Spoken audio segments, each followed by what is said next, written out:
Kameramen gak ditawarin. Kan digedor-gedor sama Pak RT sama Martin.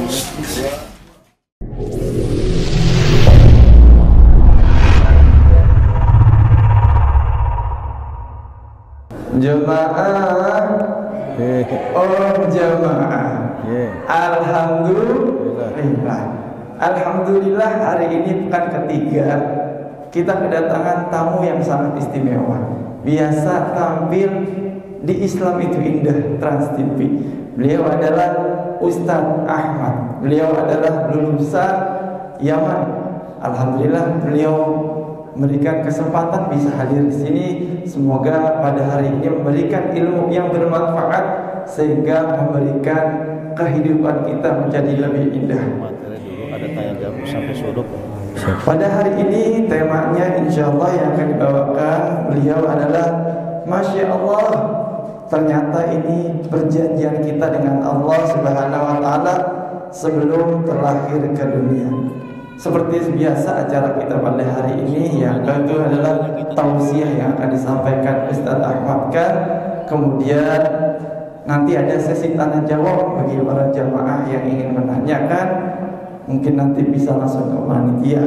Dan juga kita lanjutkan dengan sholat suruh, kemudian dengan disiapkan hidangan oleh panitia Masjid Nurul Jannah.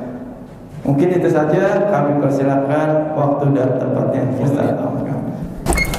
Assalamualaikum warahmatullahi wabarakatuh.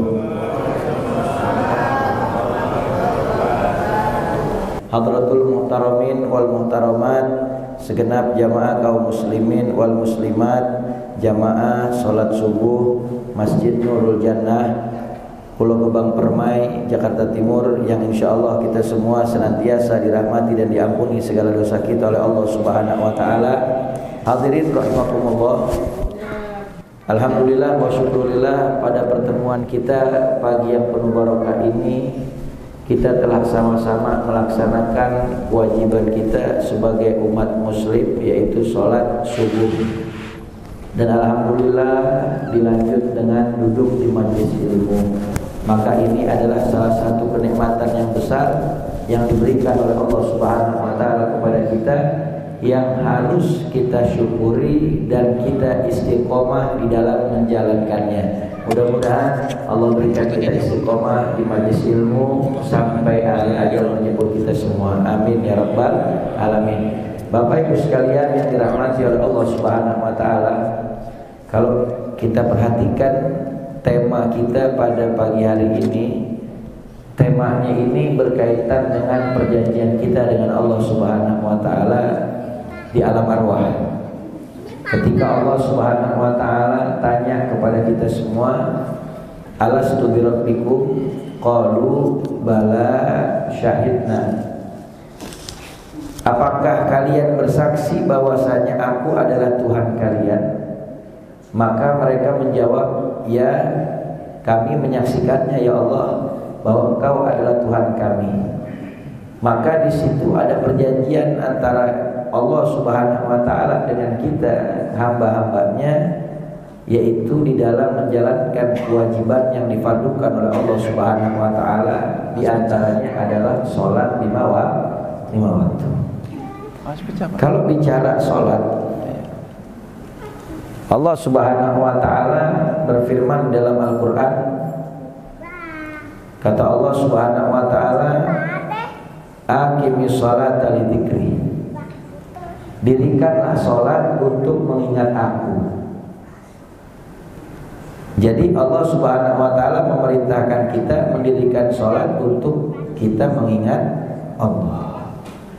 Tetapi di zaman sekarang kita perhatikan, banyak orang yang sholatnya hanya sekedar menggugurkan kewajiban, sehingga tidak merasakan bagaimana lezatnya ibadah, tidak merasakan bagaimana khusyuknya sholat, tidak merasakan bagaimana nikmatnya ketika sedang bermunajat kepada Allah.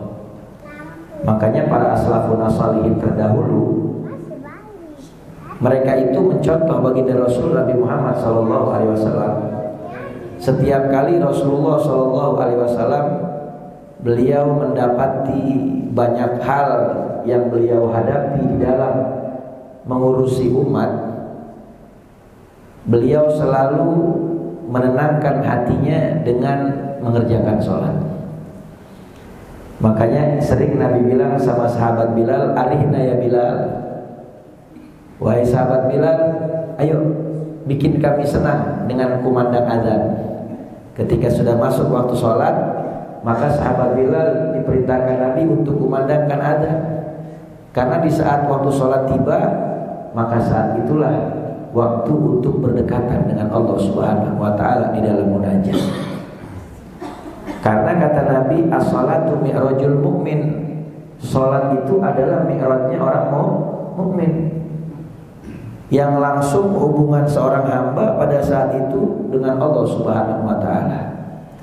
Makanya jadikan sholat kita itu jangan cuma sekedar gambarannya sholat. Al-Imam Sahibul Ratib Qutbil Irsyad wa Ghawthil Ibad wal Bilad Al-Habib Abdullah bin Ali Al-Haddad di dalam kitabnya An-Nasaihud Diniyah wal Wasa'iyah Imaniyah, beliau menjelaskan bahwasanya sholat itu terbagi dua. Ada suratun zahirah, ada haqiqatun batinah. Sholat ada yang dia hanya sekedar gambaran secara zahirnya saja. Apa contohnya? Takbiratul ihram, berdiri ketika sholat, membaca suratul Fatihah, lalu kemudian ruku, habis itu i'tidal, habis itu sujud, duduk di antara dua sujud, lalu kemudian salam. Itu adalah suratul zahirah, gambaran yang nampak daripada sholat. Tetapi ada yang hakikatun batinah, sholat itu memiliki hakikat sesungguhnya yang tersembunyi di dalam sholat itu. Apa hakikat yang tersembunyinya? Khusyuk, mentadaburkan makna setiap ayat yang dibaca daripada Al-Quran, menghadirkan Allah Subhanahu wa Ta'ala di dalam sholatnya.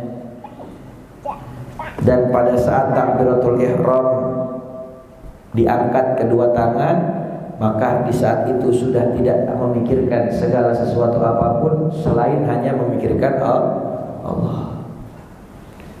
Itu yang dinamakan dengan hakikat batinah di dalam sholat. Makanya Allah bilang di dalam Al-Quran, inna sholata tanha anil fahsya'i wal munkar. Sesungguhnya sholat itu dapat mencegah pelakunya melakukan perbuatan keji dan munkar. Nah, saya kata Asri Agren tahun 92-93. Tapi kalau tuh motor Allah kasih kita pakai buat ibadah, jadi bikin kita rajin ke masjid berjamaah, jadi kita bakti sama orang tua, jadi kita bisa buat cari nafkah keluarga, jadi kita bisa buat hadir majelis taklim. Bertambah gak kebaikan kita? Maka itu tandanya berkah rezekinya. Tandanya itu rezeki berkah. Tapi kalau kita dikasih nikmat sama Allah Subhanahu wa Ta'ala, apakah kita punya motor atau kita punya mobil, tetapi enggak menjadikan sebab kita bertambah kebaikan dari rezeki yang Allah kasih, dari nikmat yang Allah berikan, maka tandanya itu kagak ada berkahnya. Na'udzubillah min dzalik. Jadi umur kalau berkah, umurnya bakal manfaat dipakai ibadah. Ya. Umur kalau berkah, umurnya bakal manfaat dipakai buat ibadah. Umur kalau berkah, maka umur itu akan selalu senantiasa banyak kebaikan yang dihasilkan dari umur tersebut. Kadang mohon maaf, banyak orang sekarang yang umurnya panjang tetapi nggak ada keberkahan dari umurnya. Kalau bahasa kitanya, tua tapi tua kejemur. Tua kejemur. Ya. Orang kalau dia berkah, umurnya itu manfaat. Umurnya manfaat. Tanya kepada diri kita masing-masing. Dari mulai kita membuka mata sampai kita memejamkan mata, mana lebih banyak waktu kita yang kita manfaatkan untuk ibadah sehingga bermanfaat, atau lebih banyak terbuang percuma dan sia-sia dengan urusan yang tidak ada manfaatnya? Tanya tuh sama ibu-ibu. Ibu-ibu biasanya kalau dipakai buat baca Quran baru selembar udah ngantuk. Tapi kalau dipakai buat nonton sinetron dari jam 8 sampai malam yang judulnya ganti-ganti. Ya, pagi dulu jam 8 judulnya Istriku Selingkuh dengan Kakak. Habis ganti lagi judulnya Pembantuku Merebut Suamiku. Habis 2 jam ganti lagi judulnya, ya. Orang yang doyan belanja online meninggalnya nggak digotong pakai keranda tapi dipaketin. Walhasil nonton TV seharian dia kuat, main HP seharian kuat, tapi dipakai buat baca Quran, dipakai buat ibadah, dipakai buat majelis ilmu, baru sebentar aja udah gerutu. Ini Ustadz lama juga ceramahnya ya, nggak kelar-kelar gitu, ya. Makanya apa? Jangan suka kita menunda-nunda sholat. Kalau kita suka menunda-nunda sholat, maka bikin satu, diangkat keberkahan dari umur kita. Alhamdulillah min dzalik. Orang Nabi kan udah bilang, tuba liman tola umruhu wa hasuna amaluhu. Beruntung orang yang umurnya dikasih panjang, bagus amal perbuatannya. Tetapi celaka kata Nabi, alwil liman tola umruhu wa sa'a amaluhu. Celaka orang yang Allah kasih umurnya panjang tetapi buruk perbuatannya. Rugi umur panjang tapi kagak ada kebaikannya. Mendingan umur pendek banyak kebaikan. Syukur-syukur panjang banyak kebaikannya. Maka jangan sampai keberkahan umur kita dicabut sama Allah gara-gara kita suka menunda-nunda sholat. Akhirnya waktu cuma terbuang percuma dan sia-sia buat urusan yang gak ada manfaatnya. Nongkrong-nongkrong, ngobrol-ngobrol yang agak jelas. Mau ngapain? Persiapkan bekal kita untuk berjumpa dengan Allah Subhanahu wa ta'ala. Jangan sibuk banget sama urusan-urusan yang bikin kita jauh dari Allah. Apalagi sampai melalaikan kita untuk mendirikan sholat yang difardukan oleh Allah Subhanahu wa ta'ala. Yang kedua, orang yang suka menunda sholat, maka Allah angkat keberkahan daripada rezekinya. Allah angkat keberkahan daripada rezekinya. Orang kalau suka menunda sholat, maka biar kata duitnya banyak, tapi nggak ada berkahnya, habis mulu. Tapi orang kalau dia berkah rezekinya, salah satu penyebabnya dia selalu senantiasa mengerjakan sholat di awal waktu, nggak suka menunda-nunda sholat, maka Allah berikan keberkahan pada rezekinya.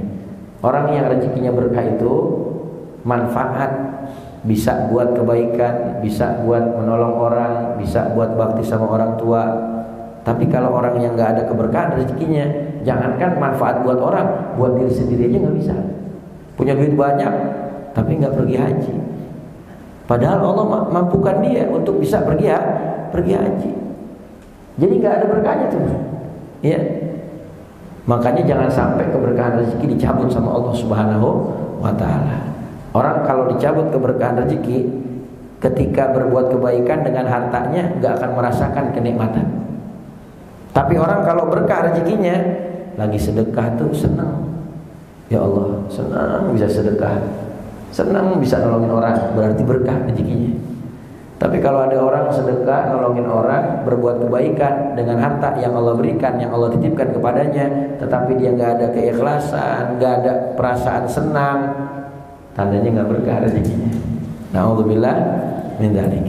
Orang kalau kita pinjem bahasanya Habib Soleh Tanggul, rezeki yang berkah itu duit di kantong belum habis udah datang lagi.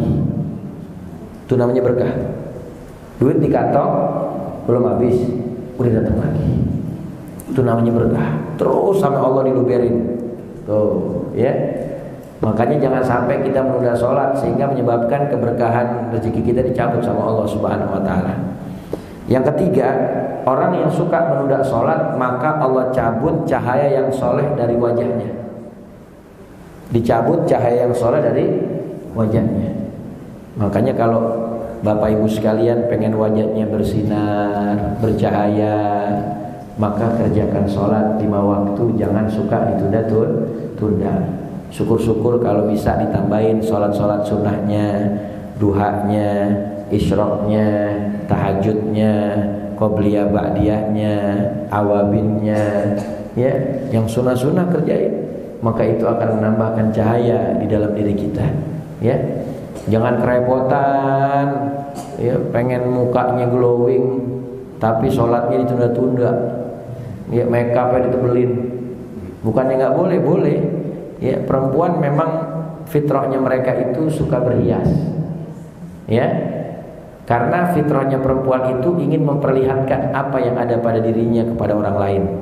Tetapi jangan menjadikan itu sesuatu yang justru mengundang murkanya Allah. Boleh perempuan berhias tapi untuk suami, bukan untuk orang lain. Ya. Kadang-kadang mohon maaf banget Pak. Saya pernah lagi ngisi di daerah Rawamangun.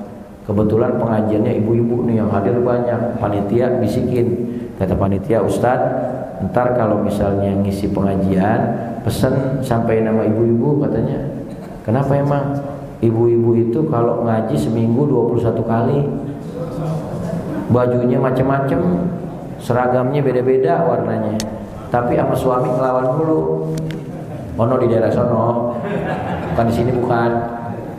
Ya, bukan di sini. Ono daerah sono. Ya, lumayan kan sono dari Jawa dikit ya.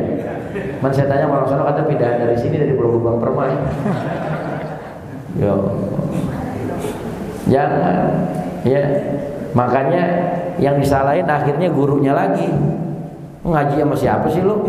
Sama laki ngelawan mulu. Nah, makanya ibu kalau pulang pengajian, ilmu yang didapatkan diimplementasikan dalam kehidupan sehari-hari. Istri boleh berhias tapi buat suami. Jangan ketika keluar rumah dandannya menor, udah kayak bencong lampu merah. Giliran dalam rumah mukanya demok kayak topo. Iya, semua dipakai. Bedak foundation, eyeshadow, eyeliner, maskara, ya, bulu matanya anti gempa, ya, belum lagi lipstiknya waterproof, anti air, biar kalau makan besek kondangan kagak luntur.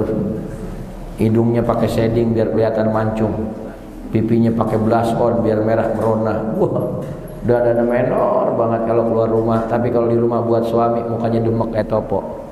Jangan kata dandan, mandi aja kagak. Ono orang sono, orang sini bukan. Ya. Makanya orang perempuan itu kalau keluar rumah sederhana aja dandanannya. Jangan menarik perhatian laki-laki yang bukan mahramnya. Ya, tapi kalau buat suami dandan yang cantik secantik-cantiknya. Begitu.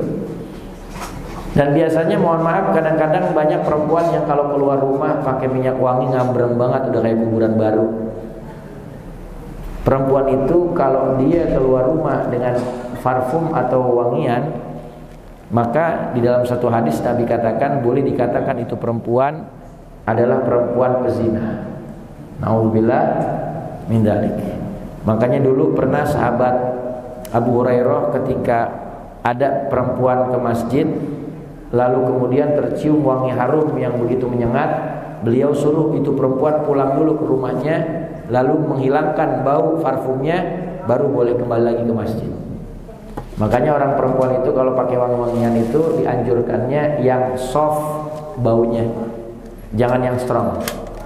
Ya, kenapa? Karena bisa justru malah menyebabkan fitnah. Kecuali kalau di rumah buat suami mau mandi kembang, mau mandi parfum nggak apa-apa. Ya, gitu ya. Jangan sebaliknya, kalau beneran di rumah leher bau balsem, ada yang bau orang aring, ada yang bau autan, apalagi minyak tawon. Yo, laki mau nyium pahit ya Bang Haji ya. Yo, jangan ya Bu, biar apa? Biar Allah Subhanahu Wa Taala jadikan apa yang Allah berikan kepada kita, kita kerjakan sebaik-baiknya sesuai dengan fungsinya yang diberikan oleh Allah Subhanahu Wa Taala. Nah makanya kalau mau wajah bercahaya tuh sholat jangan suka ditunda-tunda. Tapi kalau suka melalaikan sholat, cahaya yang soleh dari wajahnya dicabut sama Allah Subhanahu Wa Taala. Orang yang suka nunda sholat, biar kata dandannya menor, biar kata perawatan, kulitnya putih, tapi kalau suka melalaikan sholat, mukanya gelap, gak ada cahayanya. Tapi biar kata orang kagak perawatan mukanya, dia kagak dandan, tapi kalau dia selalu wajahnya itu dia selalu menjalankan sholat yang Allah fardukan, tidak melalaikan sholat, tidak menunda sholat, maka wajahnya bercahaya dengan cahaya sholat. Ya, karena kata Nabi Muhammad, as-sholatu nurul mu'min. Sholat itu adalah penyebab cahaya pada wajah dan diri orang mukmin. Ini Nabi yang bilang. Sholat itu adalah penyebab cahaya pada wajah dan diri orang mukmin. Makanya sholat jangan ditunda-tunda, ya, jangan ditunda-tunda. Nanti adab di dunianya. Yang ketiga, Allah angkat cahaya yang sholat dari wajahnya. Na'udzubillah min dzalik. Yang keempat, Allah Subhanahu wa taala tidak akan menerima amal ibadahnya sebelum dia menjalankan sholat yang difardukan Allah.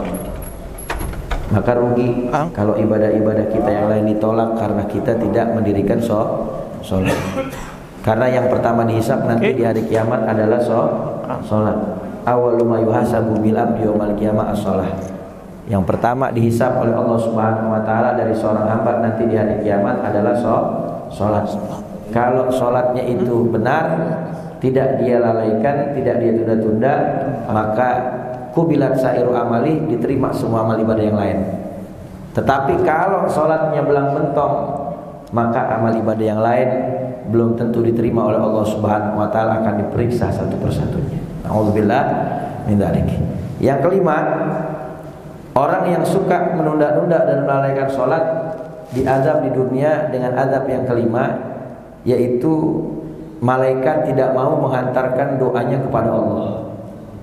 Jadi yang bikin doa kita selama ini kagak kabul, salah satunya sering nunda sholat.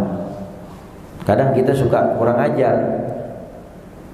Kenapa doa saya belum dikabul-kabulin? Jangan-jangan Allah gak dengar ya permohonan saya. Na'udzubillah min dzalik. Bukannya gak dengar, Allah Maha tahu. Yang kita belum minta Allah tahu. Yang tersirat di pikiran kita Allah tahu. Yang paling tersembunyi di dalam hati kita Allah tahu.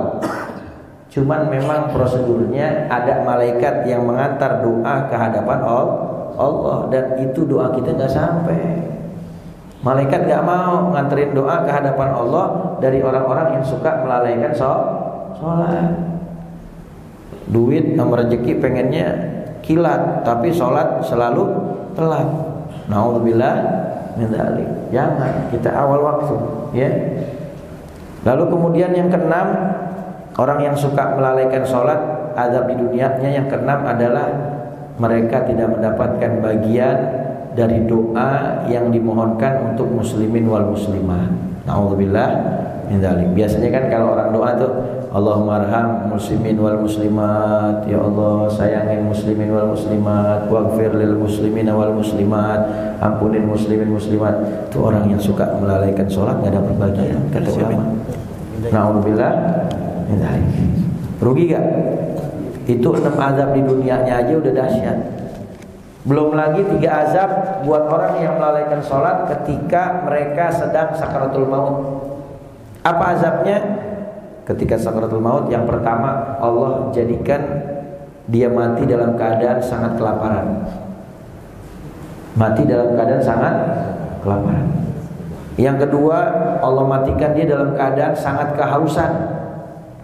Kata sahabat Abdullah bin Umar, seandainya orang yang suka melalaikan sholat itu dia sakaratul maut, kalau bahasa orang Betawinya ngabisin, lagi naza, maka diminumkan air yang ada di seluruh muka bumi ini, maka tidak akan menghilangkan rasa haus dan dahaganya, karena dia suka melalaikan sholat. Azab yang ketiganya, ketika sakaratul maut, dia akan dimatikan dalam keadaan mati yang buruk, su'ul khotimah. Na'udzubillah min dzalik. Kalau suka melalaikan sholat, matinya bisa su'ul khotimah, mati yang buruk. Lalu kemudian 3 azab lagi ketika dia di dalam kubur. Orang yang suka menunda sholat, dia akan mendapatkan 3 azab ketika di kubur. Yang pertama, ketika dia masuk ke dalam kubur, kubur itu akan menjepit dia hatta takhtalifa adlahu, sampai hancur lebur tulang belulangnya. Na'udzubillah min dzalik.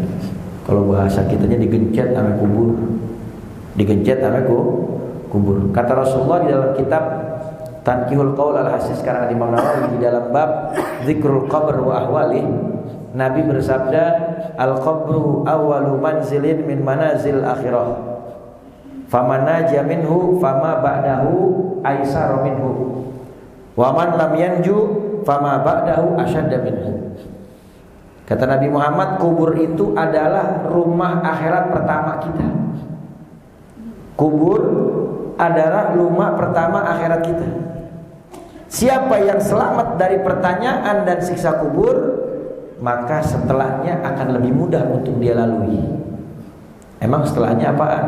Setelahnya itu nanti ketika dibangkitkan di mahsyar, dia akan merasakan dan akan mengalami bagaimana dahsyatnya padang mahsyar. Matahari seukuran sepenggalah di atas kepala manusia, seukuran busur panah.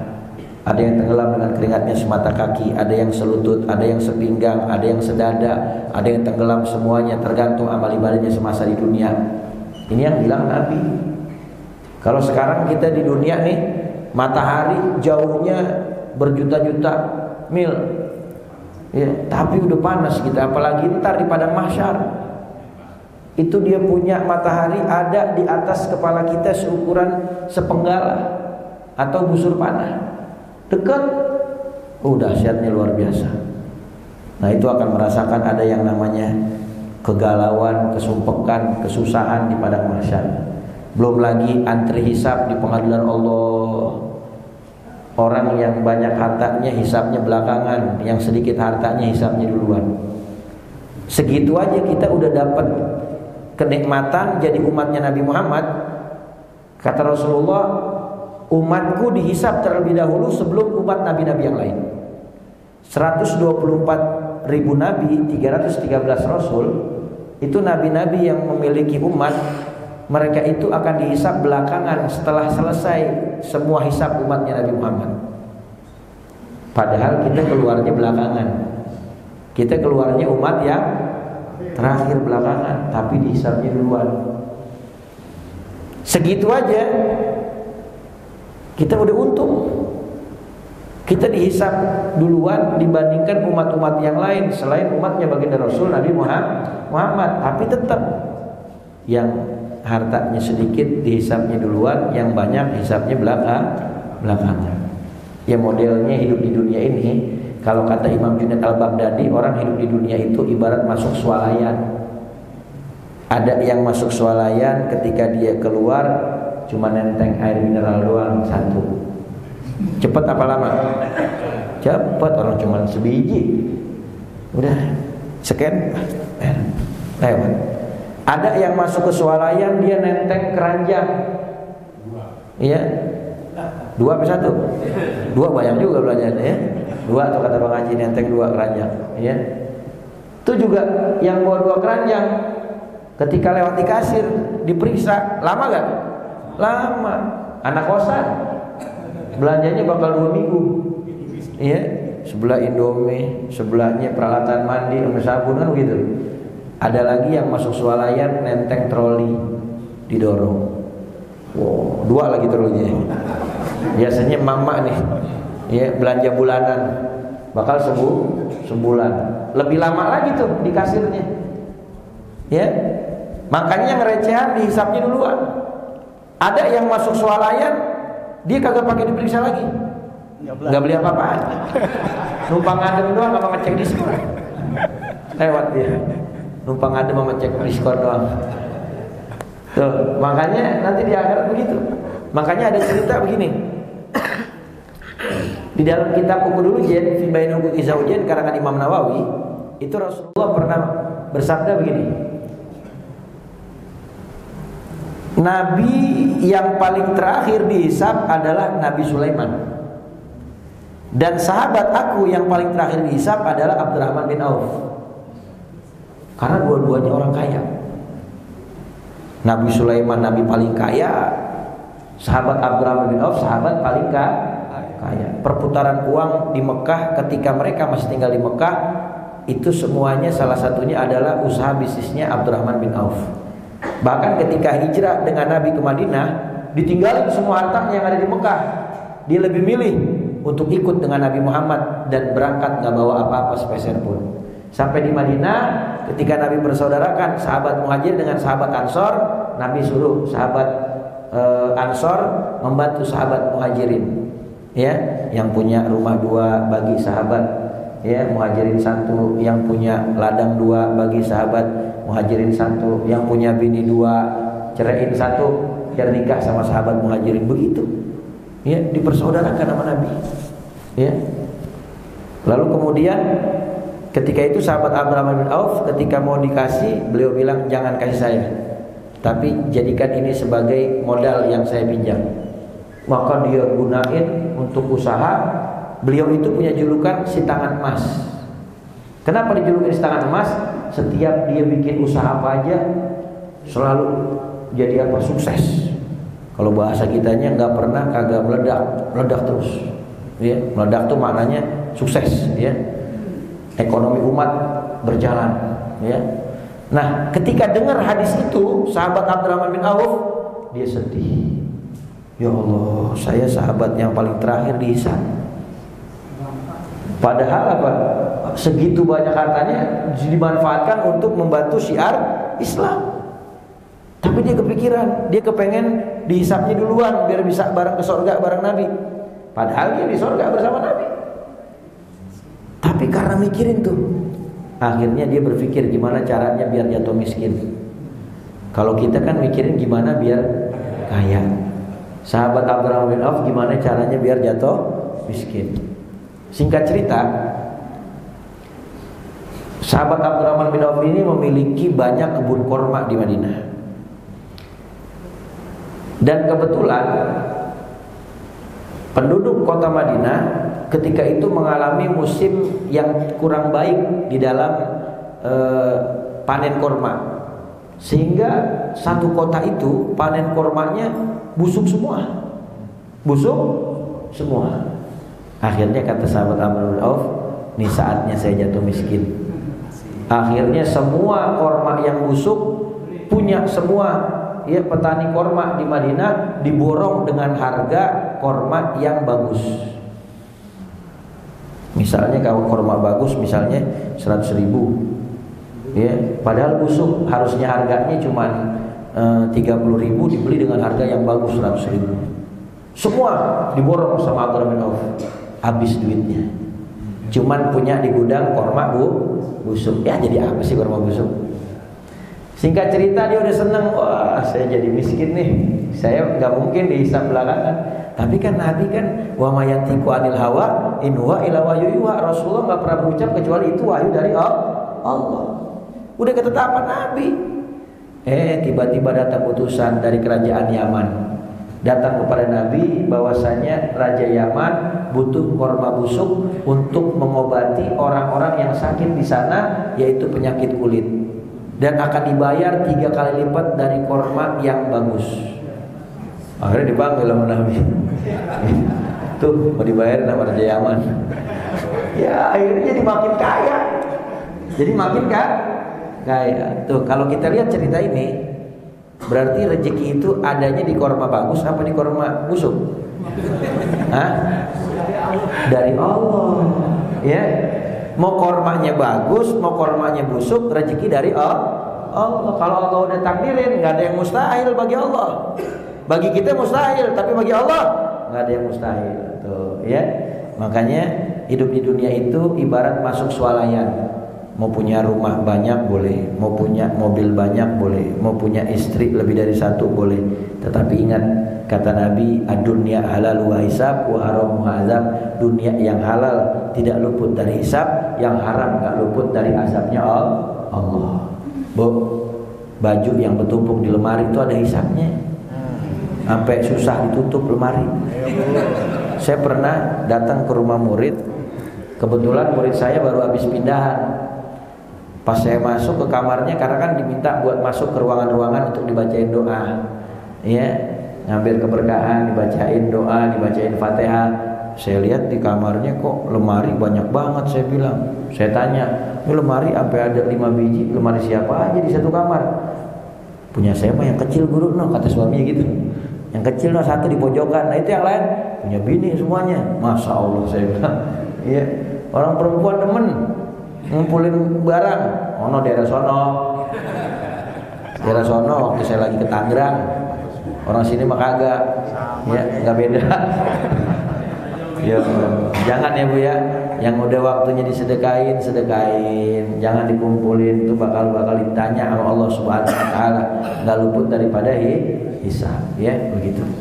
Jadi orang yang suka melalaikan sholat, maka niscaya dia diazab ketika sakaratul maut, ya, ketika di dalam kubur. Yang pertama dijepit oleh kubur sampai hancur lebur tulang belulangnya.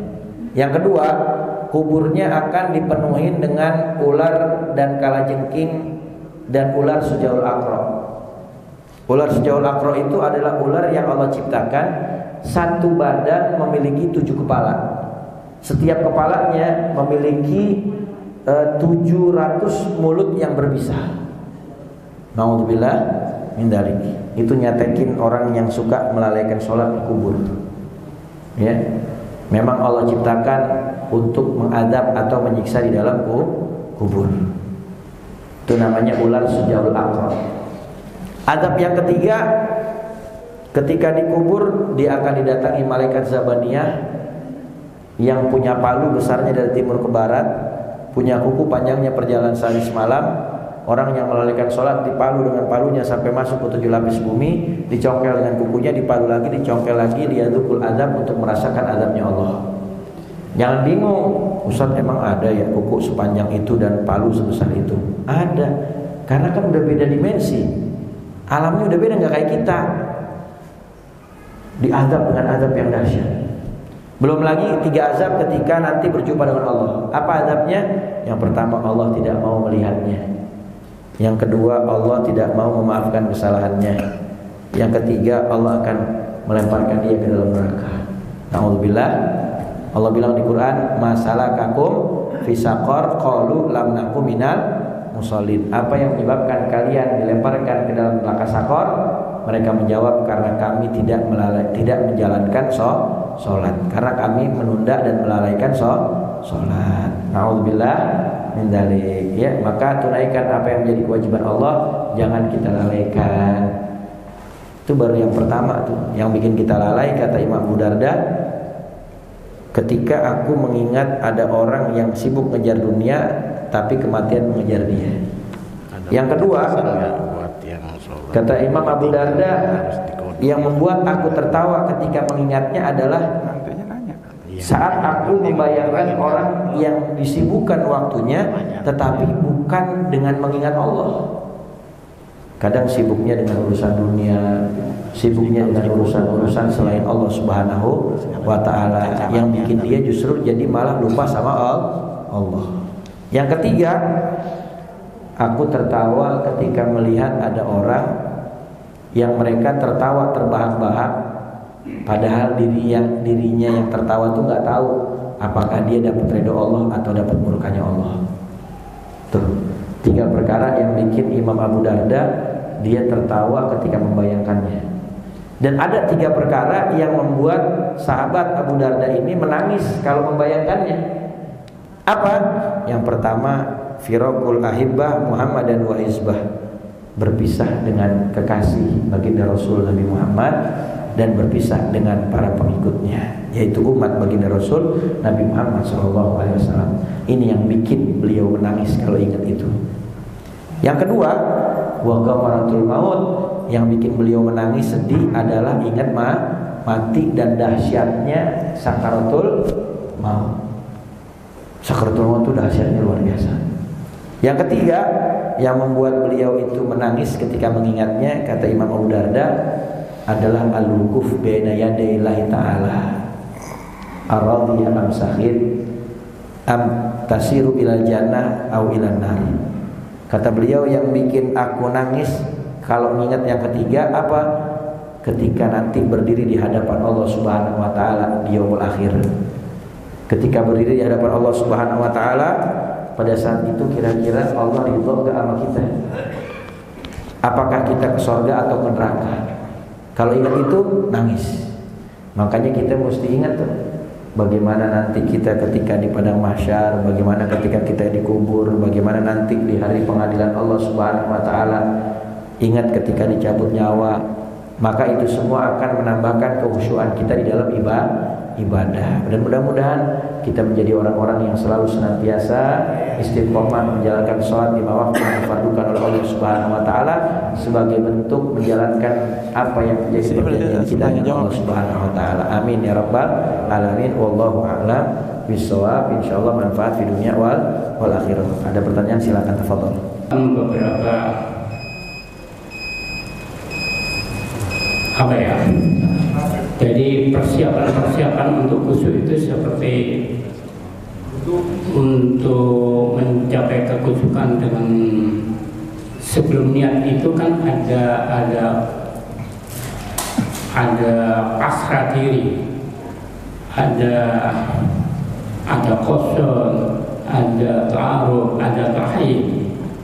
Sedangkan ada orang masbuk sholat tergesa-gesa sehingga dia dengan keterpaksaan itu apakah bisa mencapai kekhusyukan? Ya. Terima kasih. Ya. Ketika kita menunaikan sholat, apakah orang yang sholat bisa khusyuk itu hanya orang yang muwafik ataukah yang masbuk juga bisa mencapai kekhusyuan sholat? Bisa, ya. Karena kekhusyuan sholat itu kita yang membangunnya, ya. Makanya Nabi bilang di dalam hadis, kata Rasulullah, kalau kalian berangkat ke masjid, kalau kalian mendengar azan berangkat ke masjid, maka berjalanlah sakinah wal waqar pelan-pelan. Fama adraktum fasallu wa ma fatakum fa'timu. Kata Nabi, kalau kalian udah dengar azan sedangkan kalian di jalan mau ke masjid, tetap jalannya pelan-pelan, kata Nabi. Kalau kalian sampai di masjid kalian masih bisa berjamaah bermakmum, ikut bermakmum. Nah, yang sisanya yang kalian nggak dapat, kalian sempurnakan sendiri. Misalnya dapatnya masbuk 2 rakaat, setelah itu sambung lagi. Misalnya sholatnya 4 rakaat, tambah 2 rakaat lagi. Kenapa Nabi ngajarin begitu? Biar kita nggak buru-buru, sehingga hilang kekhusyuan. Nah, yang lebih cakep lagi, belum azan udah di masjid, udah berzikir, udah i'tikaf, baca Quran, ya, mengumpulkan kekhusyuan dengan memperbanyak ibadah. Ya, ada yang ke masjid sebelum azan, tapi ngomongin orang, mau ngapain? Ya, jangan, malah bikin kita jadi nggak ada kekhusyuan di dalam ibadah nanti pada saat kita menunaikan sholat, ya, begitu. Jadi yang muafik bisa khusyuk, yang masbuk bisa khusyuk. Tapi usahakan kalau bisa sebelum adzan berkumandang udah di masjid biar kita bisa, ya, mengolah diri kita agar bisa timbul kekhusyuan, begitu. Silakan. Assalamualaikum warahmatullahi wabarakatuh. Waalaikumsalam warahmatullahi wabarakatuh. Izin bertanya Al-Fakir Ustaz. Perjanjian kontrak kita dengan Allah ini siapa yang bertangan? Perjanjian kontrak kita ini dengan Allah siapa yang bertangan? Siapa yang tanda tangan? Tanda tangan. Karena banyak imam yang mengatakan, kenalilah dirimu maka kamu akan mengenal Allah. Dan sesungguhnya fitrah manusia itu bersyahadat pada Allah. Terima kasih. Ketika kita melakukan perjanjian dengan Allah Subhanahu wa taala, ini Allah jelaskan dalam Al-Qur'an bahwasanya itu terjadi pada saat kita di alam azali, ya. Dan perjanjian itu memang suatu perjanjian yang tanpa kita sadari itu kita lakukan dan kita sendiri yang menerima daripada perjanjian tersebut. Jadi kalau ditanya siapa yang tanda tangan, mungkin nggak ada tanda tangan, ya. Tetapi kita memang sudah terikat dengan perjanjian itu kepada Allah Subhanahu wa taala. Kita bersaksi bahwa tiada Tuhan selain Allah, Nabi Muhammad adalah utusan Allah, dan kita juga terikat perjanjian untuk menjalankan kewajiban sebagai seorang hamba Allah, yaitu mendirikan sholat, ya, begitu. Ya, itu kita sendiri yang menyetujui dari perjanjian tersebut, ya. Ada lagi yang lain, silakan. Assalamualaikum warahmatullahi wabarakatuh. Waalaikumsalam warahmatullahi wabarakatuh. Mungkin dari kita semua ini punya masa lalu, dan gak semuanya masa lalunya yang sama. Masa-masa yang cukup lucu dan mengemaskan, Ya salah.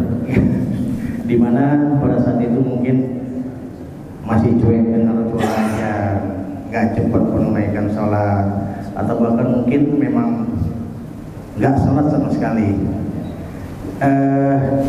Ketika orang udah hijrah, apakah sholat yang pernah ditinggalkan itu harus diqadha, wajib sifatnya atau bagaimana? Ya. Terus kalau memang ya wajib diqadha, caranya itu mohon dulu untuk bantu dijelaskan. Bismillahirrahmanirrahim. Ketika kita di masa-masa lalu banyak melalaikan kewajiban sholat, maka sholat yang kita tinggalkan itu wajib untuk kita qadha. Bagaimana cara mengqadhanya? Mengqadha sholat tidak terkait dengan waktu. Misal kita mau qadha subuh di tengah hari boleh, karena itu qadhaan. Kalau yang pada waktunya namanya adaan. Nah, kalau mengqadha, bagaimana niatnya? Sama dengan sholat biasa kita kerjakan, cuman kita ganti kalimat adaannya jadi kalimat qadhaan, ya begitu. Karena sholat itu tidak bisa dibayar dengan fidyah. Seperti puasa, kalau ada orang yang dia nggak mampu puasa karena tua renta yang memang nggak memungkinkan untuk berpuasa, maka dia bisa dibayar dengan fidyah. Tapi kalau sholat tidak bisa dibayar dengan fidyah, harus diqadha, ya. Maka usahakan kalau ada waktu-waktu kosong, kita banyak kelalaian di masa lalu, maka kita qadha sholat kita, ya begitu. Jangan sampai kita lalaikan.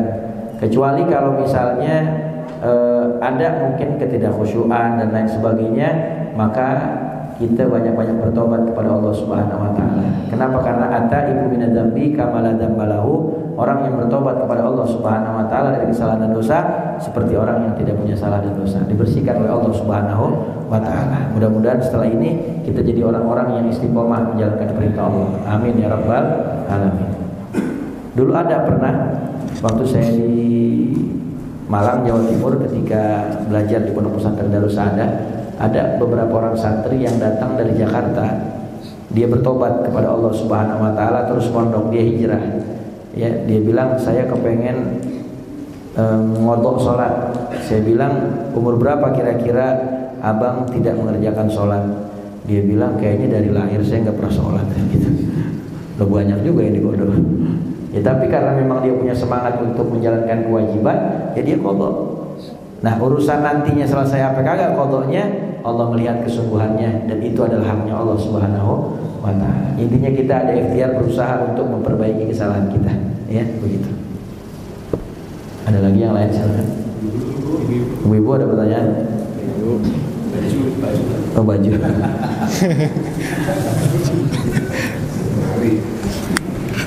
Cukup, insya Allah manfaat di dunia wal akhirah. Jangan lupa setelah ini jangan langsung pulang, isyraq dulu 2 rakaat.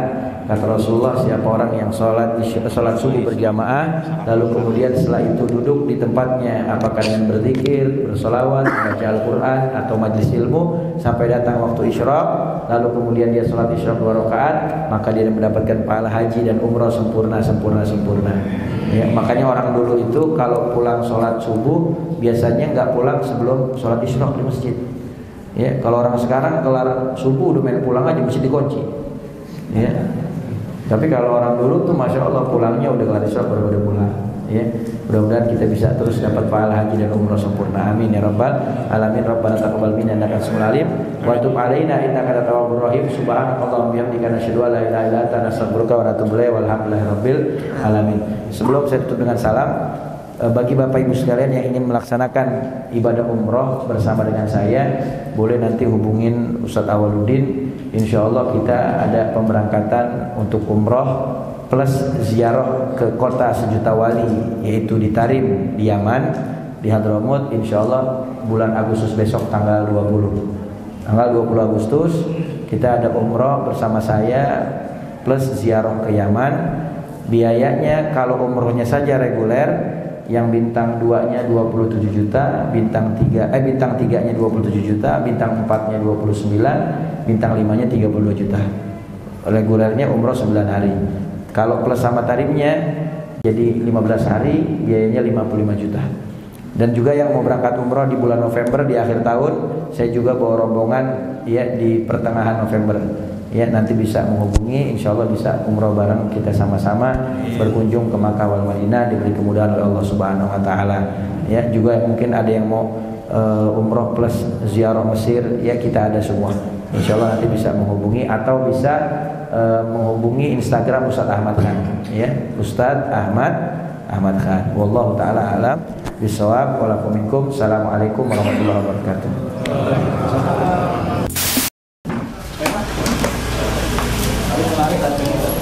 Hai guys. Assalamualaikum guys. Waalaikumsalam.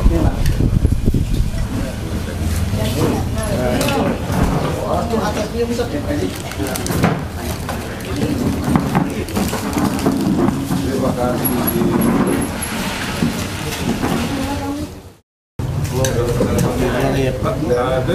Ya.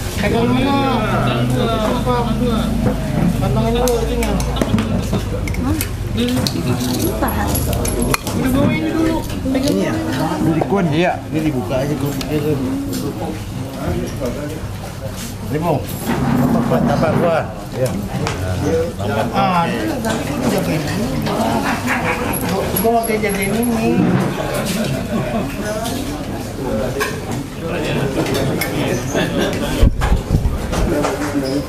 Hai mas, silakan mas, mas. Sambal.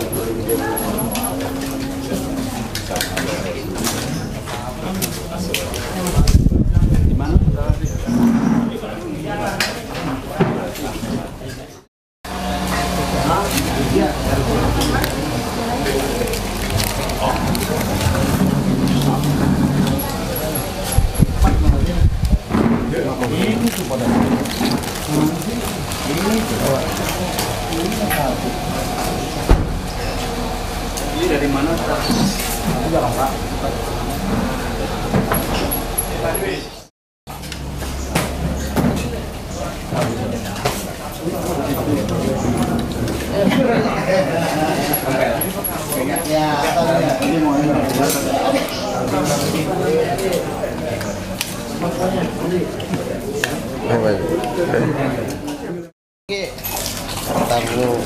Di rumah enggak lah, kamu Kameramen gak ditawarin. Makan digedor-gedor sama PRT sama Martin. Masjid Nurul Jannah, makmur masjidnya, sejahtera jamaahnya. Mantap.